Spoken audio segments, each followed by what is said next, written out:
El pobre Salazar vivía en un rancho a las afueras de la ciudad. No tenía nada. Era muy pobre, muy pobre, muy pobre. Tanto que nunca cerraba la puerta de casa porque no hacía falta. Pero un día, una noche, a medianoche, entró un ladrón. Se coló en la habitación de Salazar y empezó a palpar a oscuras. Salazar lo oyó y le dijo: ojalá encuentres tú algo a oscuras, lo que yo no encuentro de día.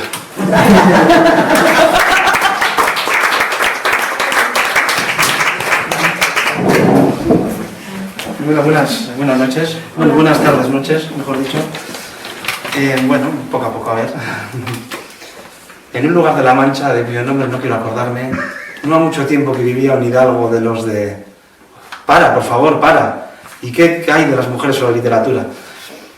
Una Alonza Lorenzo, una Dulcinea del Toboso en El Quijote, una Madame Bovary en la obra de Gustave Flaubert, una gitanilla Esmeralda en la obra del Jorobado de Nuestra Señora de París, una Virginia Woolf que se ponía piedras en la ropa para ahogarse en el río, en aquel río londinense, una Alejandra Pizarnik,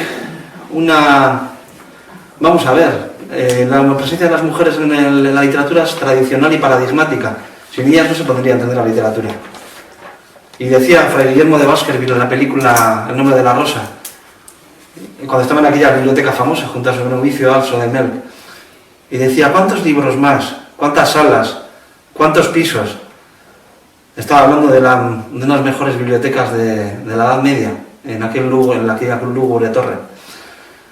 Estaba escondida, tan escondida como las mujeres en la literatura, y sin embargo tan presentes, porque más allá del tan cacareado patriarcalismo existe un matriarcado literario. Un matriarcado literario sin el cual no se podría entender la literatura universal. A fin de cuentas, lo que yo os quiero decir desde aquí es que amemos la literatura, pero amemos la literatura lo mismo que amamos a las mujeres. Muchas gracias.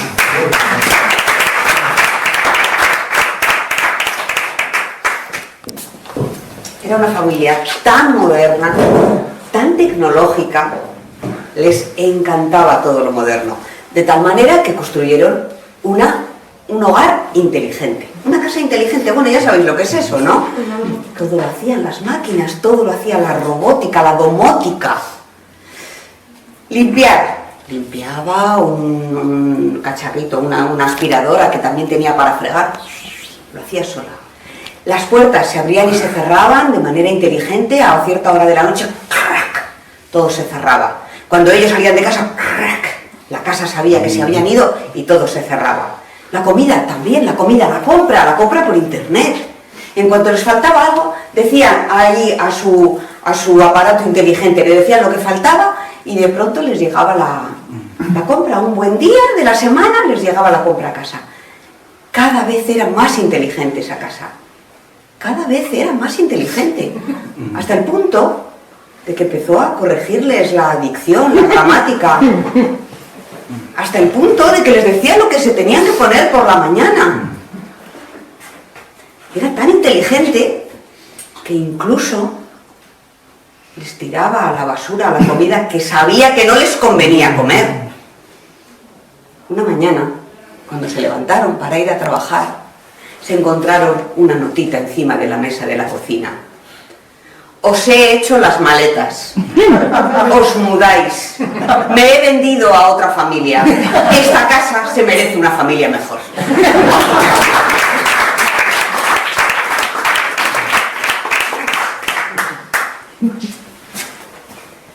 Gabón, buenas noches. Mi país es Xococa. Hoy vengo a contarles 13 pequeños cuentos. Por eso pues me puse esta camiseta que enmarca el número 13 en números mayas. Es muy sencillo, el punto es el 1, la barra es 5, sí. Y pues así los van uniendo. Luego del 20 ya se complica la cosa, pero eso no hace falta verlo. Pues bueno, los cuentos que les vengo a contar son de un escritor que se llama Humberto Acabal, que es maya quiché de Guatemala, y casi todos tienen que ver con relación de lo que él decía que le contaban sus abuelos. Entonces aquí va el primero. En el pueblo de Susantopel chiquito abajo, No había nada, solo casitas, una por aquí y una por allá. Todos se conocían, había poca gente, pocos niños, pero con el tiempo el pueblo fue creciendo. De hecho, pusieron la luz eléctrica. Entonces la gente decía, vaya, pues eso nos va a ayudar a que ya no nos asusten por las noches.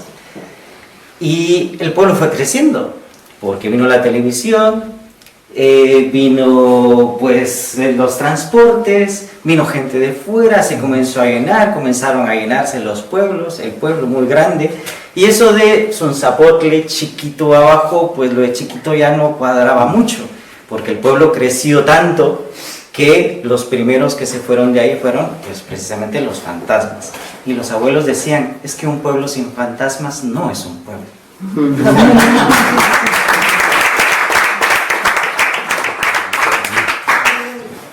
Hola, buenas tardes. Bueno, me gusta en estos cuentos mínimos siempre hacer un tema monográfico. Esta vez, como tengo un amigo que le gusta mucho la mitología, he pensado en la diosa Ceres.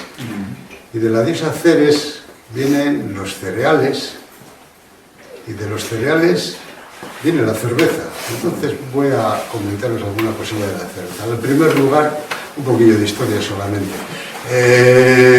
Bueno, es muy típica la cerveza, se ha oído muchas cosas, desde los vikingos, los mayas, los egipcios, en todos los lados.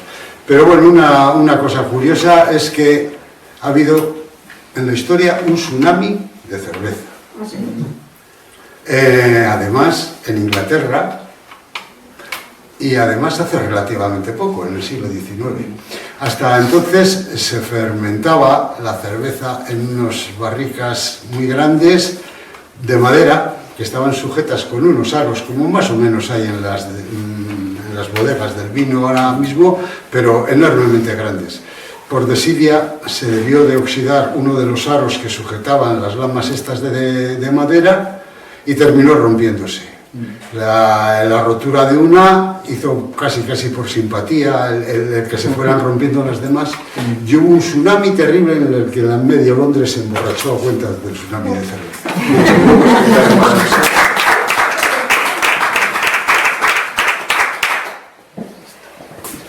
El niño nunca había visto el mar, así que su padre le dio la sorpresa. Un día le llevó a ver el mar. Cuando el niño llegó allí, no podía ver lo que creía, aquella inmensidad tan grande. Se sintió tan chiquito como una hormiga en el universo, y casi asustado, agarró con fuerza la mano de su padre y le dijo, enséñame a mirar.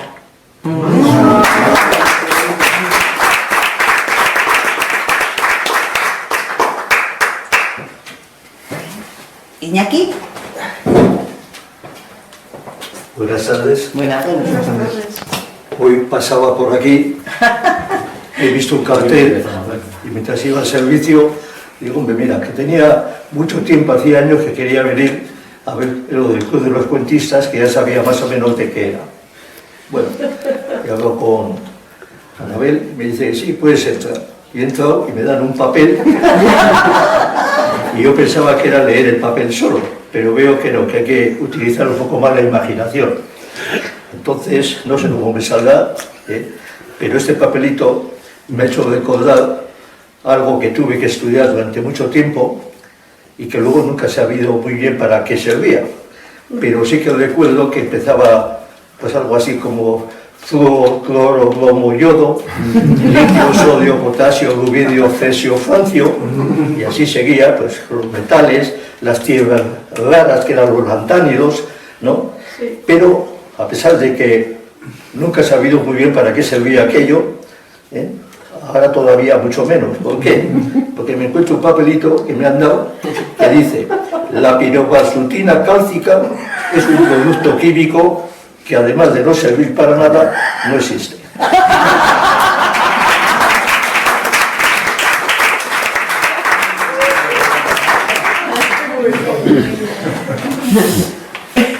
Ansiedad, expectativas y gracias.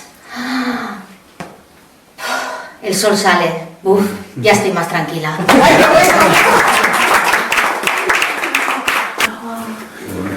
Bueno, a mí también me han dado un papelito y yo voy a intentar memorizar lo que pone. Hay que tener mucho cuidado con los halagos. Mi abuela halagaba a las gallinas y luego las retorcía el pescuezo.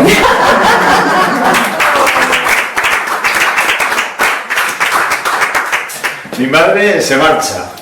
Yo me quedo al calor de la chapa. Ayer comimos castañas. Mi madre las abrió con un tajo y las puso en la chapa. Hoy tengo las tripas como si me maullara un gato callejero. Entonces mi madre llega. Eso es todo. Solo veo la sonrisa del pan en su cesta.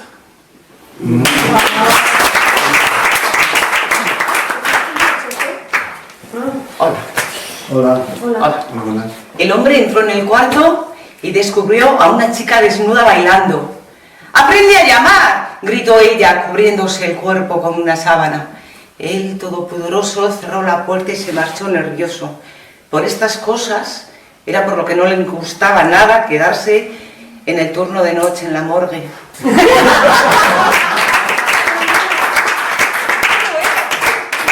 Bueno, ahora pone que me toca a mí, pero igual es mejor hacer otra ronda. ¿Otra ronda? Yo ¿Prefieres? Una ronda que me lo sé súper bien. Ya me lo sé. Si mis demonios me abandonan, temo que los ángeles también lo hagan.